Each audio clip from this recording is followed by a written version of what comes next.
So let me start off by giving you a sense of the philosophy of approach.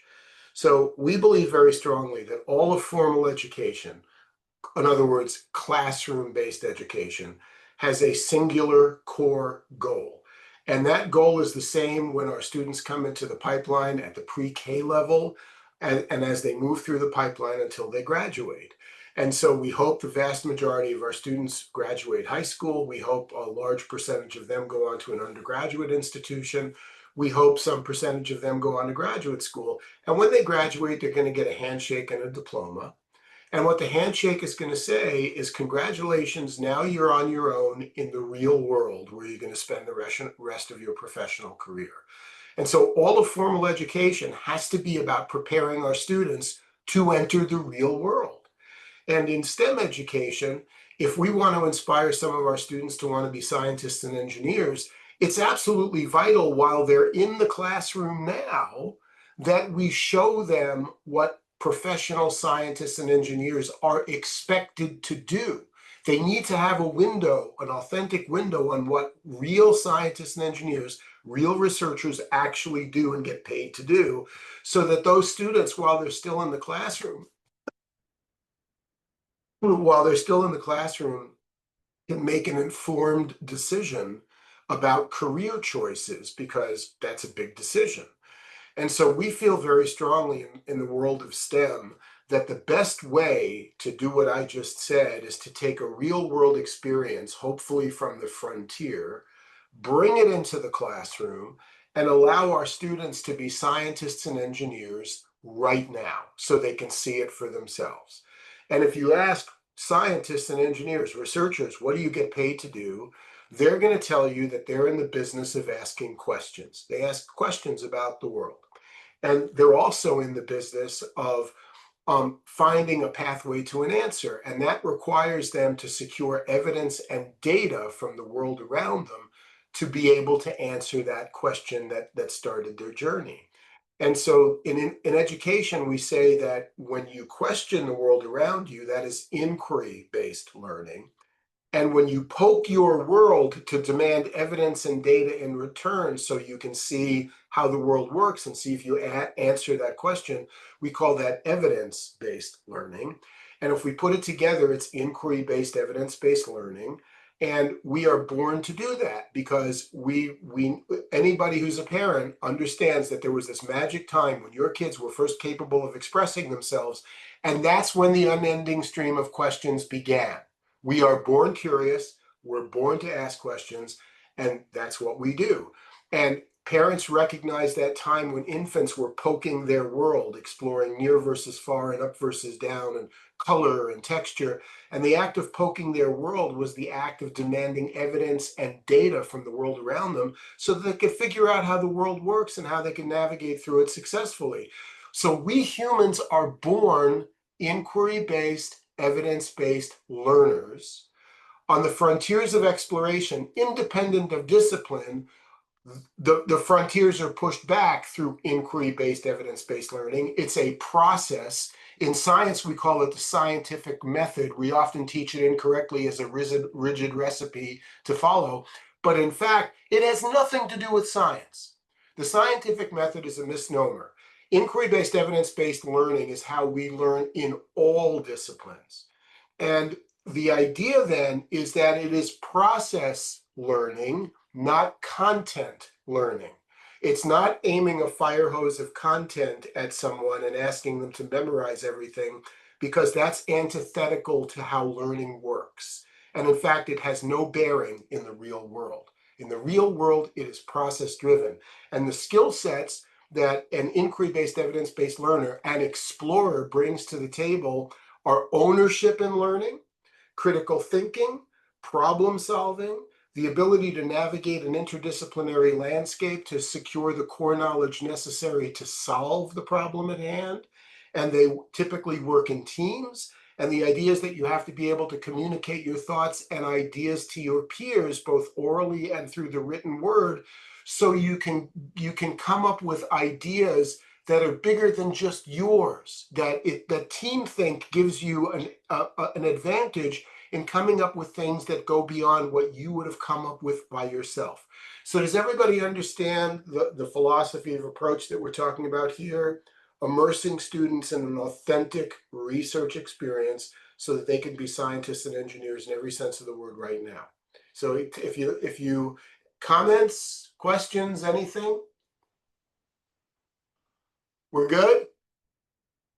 Okay. Seems Now there is a nuance to that. And the way to say this is that if you go to a researcher's office, you're going to see a computer on her or his desk. If they're experimentalists, you're going to go to their laboratory and see expensive laboratory equipment. They're going to need to go to conferences to present. They might need access to a supercomputer or a super collider.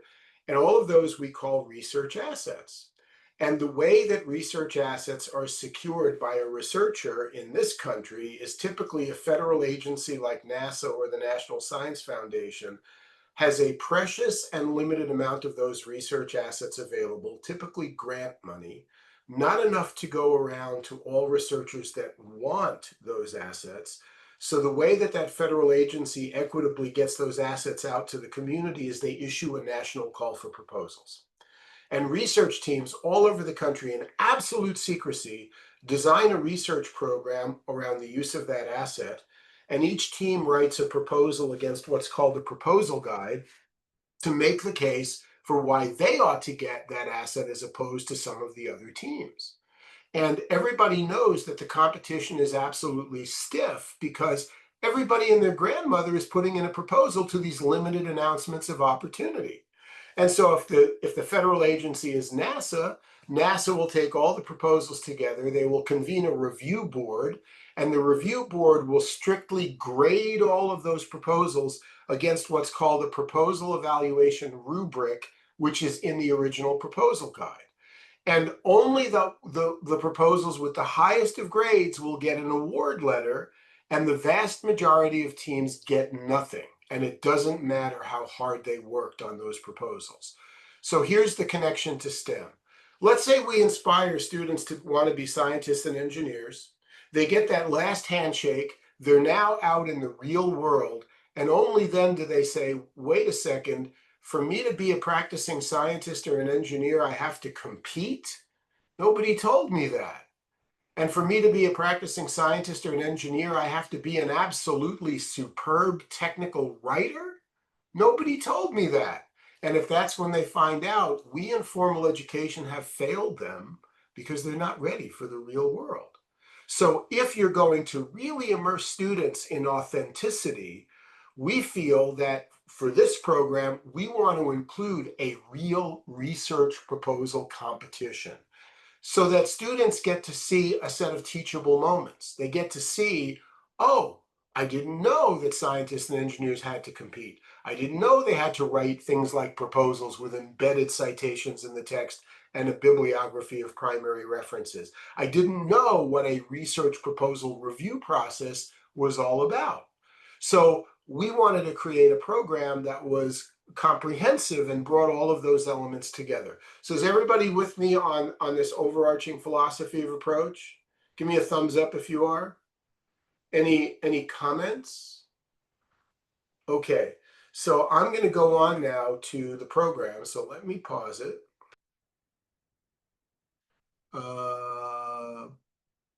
Okay, it says it's recording. Okay, good. So now we wanted to come up with a program that was true to that philosophy of approach. It needed to be inspirational.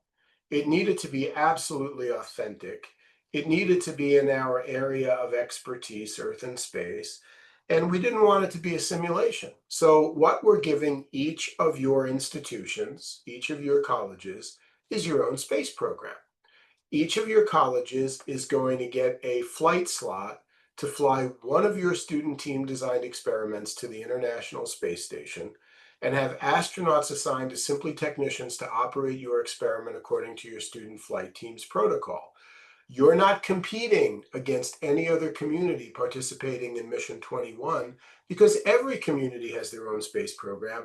Every community has one flight slot to fly one student team designed experiment. So has everybody got that so far? Does that all make sense? Cool. So now the idea then is that you have to get your students to come up to speed on the microgravity curriculum. They need to understand the foundational curricular resources so that they can proceed. And once they are at a place where, yes, we've gone through the microgravity curriculum, you're like NASA. Each of your institutions is like NASA. You have a precious and limited research asset, not enough to go around to all of your student teams that want to use it. So you issue a local call for proposals. And so each of your institutions is going to have a set of student teams, and I could go back to the implementation plans, but I think the best way to say it is that we're looking for a minimum of 10 teams. And a team is not one. You can't have team think with one person on a team. The minimum team size should be two. We'd like to see it at least three, but the minimum team size is two, which means 10 teams, on a team. That's a minimum of 20 students engaged in this. And we want to see a big enough proposal pool to pass flight safety review. And so each of your teams, in absolute secrecy, is going to come up, and this is where the STEM comes from. They're going to come up with a microgravity experiment in a science discipline of their choice. But the design of the science experiment is going to be constrained by the engineering imposed by the simple to use flight certified mini laboratory that must be used.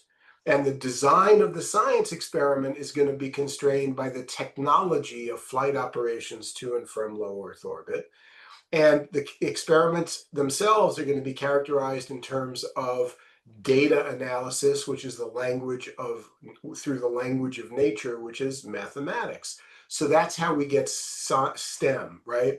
A science experiment in a discipline of each team's choice, constrained by engineering and technology constraints and characterized through mathematics. Everybody with me on how that works? Now, let me give you an example from my world to kind of hit home the authenticity here.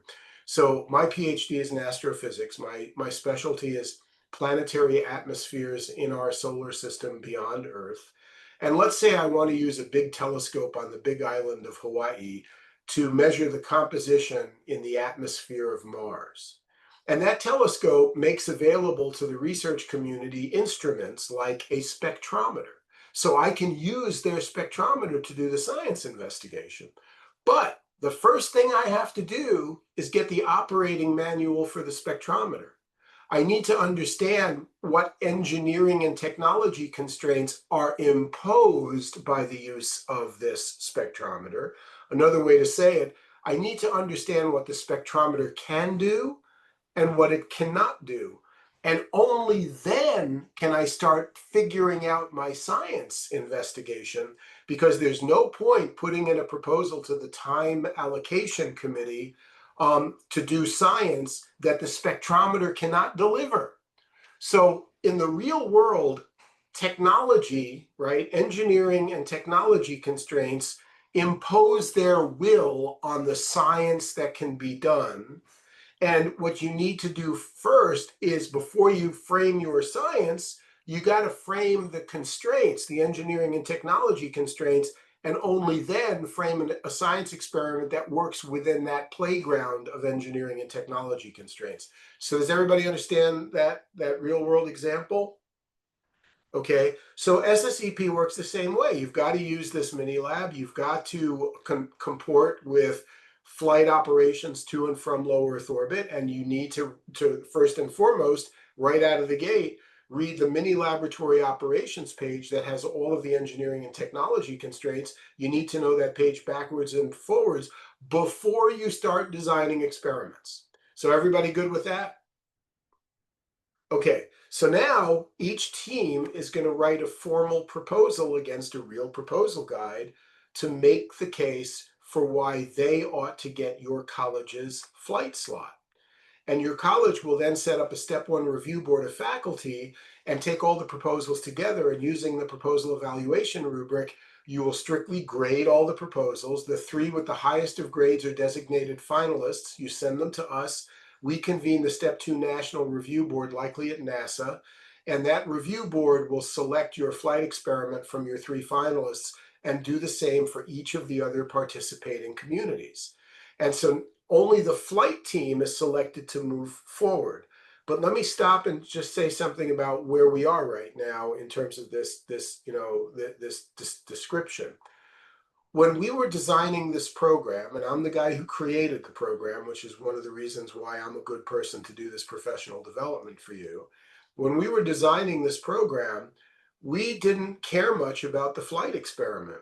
I mean, sure, that's what everybody's going after, right? The ability to fly an experiment 250 miles above the surface of the Earth and have the astronauts operate it, just like professional microgravity researchers salivate over that kind of opportunity. But our goals were STEM education goals.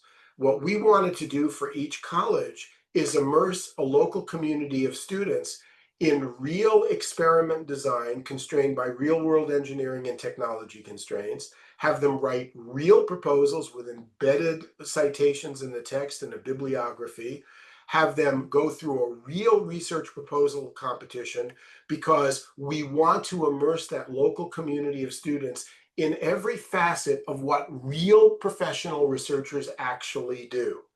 And so that's what we wanted to accomplish, and we will do that in each of your institutions. Let me also say, though, that we have templates for certificates of accomplishment that we're going to give you if you ask for them. Not all communities ask for them, but these certificates of accomplishment will allow every student engaged in experiment design and proposal writing to get a certificate. There's one for finalist teams, there's one for the flight team, there's one for all faculty and institutions. We want everybody to feel that they're a part of this. But going back to my story now, only the flight team moves forward, and they have 2 months to optimize their experiment before we have to lock in the fluids and solids that comprise the experiment. We call those the experiment samples. That list then gets sent to NASA Johnson Space Center in Houston to the Office of Toxicology for 4 months of flight safety review, because your microgravity researchers have to go through the same doorways as any professionals in terms of flight safety review to make sure that the experiment does not pose a risk to the astronauts or the vehicles. And then 2 to 3 weeks before launch, your flight team will fill and seal their ground control and flight mini laboratories and ship the flight mini lab to Houston for payload integration. The payload services provider, the company's name is Rhodium, will take your experiment and the other Mission 21 experiments and put them into a single SSEP payload and hand that payload over to NASA. NASA will carry your experiment to Kennedy Space Center and hand it over to SpaceX. SpaceX will put your experiment in a Cargo Dragon spacecraft on top of a Falcon 9 rocket, and it will launch from historic pad 39A at Kennedy Space Center, which is the same pad from which all of the Apollo missions to the moon launched and over 100 space shuttle flights. Your experiment will be carried 250 miles above the surface of the Earth and accelerated to 18,000 miles an hour, which is the same as saying your experiment's going to be moving 4.5 miles every second.